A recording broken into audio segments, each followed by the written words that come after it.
In this video, I'm walking you through flexion abdominal position, abdominal crunches. So I've already done a video on flexion abdominal position, so I'm not going to walk you through all the ins and outs of that.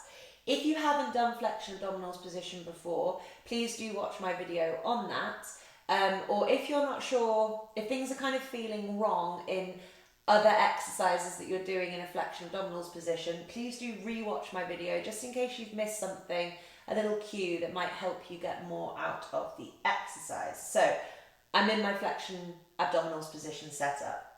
For the abdominal crunches, I'm going to interlink my fingers and put my hands behind the head, so I'm kind of creating like a cradle for my head. My elbows are level with my ears, and that is because I have decent kind of shoulder and thoracic mobility. For you, you might only be able to get your elbows here. That's okay, but just really watch what I'm about to do, and as I explain the movement, because I don't want you to create the movement that we're about to do from your upper body. So the mistake that lots of people make when they're doing abdominal crunches is that they're using their hands to pull their head up off the floor and to like round their elbows forward. What this is actually doing is kind of strengthening a bit of a hunchback, like thoracic flexion position, and we're not really waking up our abdominals at all. They're kind of reacting to what the upper body is doing, whereas I want your abdominals to lead this movement. So it's going to feel kind of different, okay?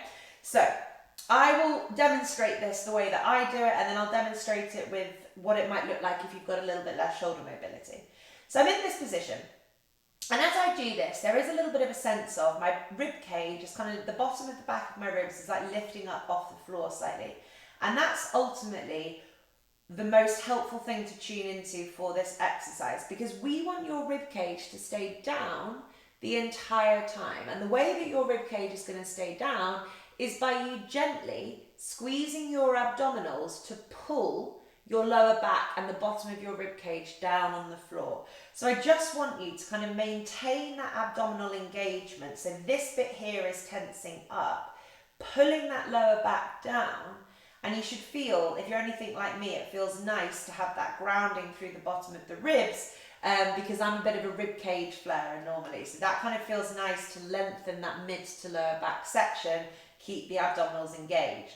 So it is from here that the abdominals lead this movement. So my abdominals grip and pull down, and this movement of my abdominals very slowly brings my upper body up off the floor, okay? I'm looking back on the ceiling behind me slightly. If you look towards your knees, you're going to be much more likely to kind of tuck yourself forward like this. So you're looking back behind you on the ceiling to keep your neck long, to stop you from using your neck here. My shoulders are open, my arms and my hands are kind of like relaxed and light, but if you're tight in your shoulders, this might feel like quite a lot of work through your arms and shoulders, so don't worry about that too much. So I'm squeezing my abdominals to pull my rib cage down. I'm continuing with that downward pull of the rib cage using the abdominals to gently lift myself up off the floor 2 to 3 inches. My elbows are staying in alignment with my ears. I am not going up as far as I can, because that is not an abdominal crunch, that is thoracic flexion. So we're working our abdominals to kind of stabilize and reposition our rib cage, whilst we're also opening up our chest and shoulders rather than making it more hunchback, okay? So I'm going to demo like 10 of these, and then I'm just going to walk you through what it will look like perhaps if your shoulders aren't quite so mobile. So abdominals squeeze, they pull down to the floor, and you're going to feel that grounding through the bottom of your ribs. You continue to pull down through your abdominals, and it helps you create this little lift off through the upper body.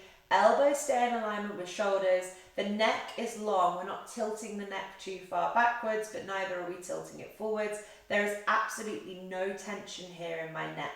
There may be tension here in your neck if you're trying to use your neck to crunch your abdominals. So if you lack the strength in your abdominals here, you might notice your neck taking over, but it could also be because of your shoulders not being very open as well. So 3, squeeze, pull down, lift up, slightly look back.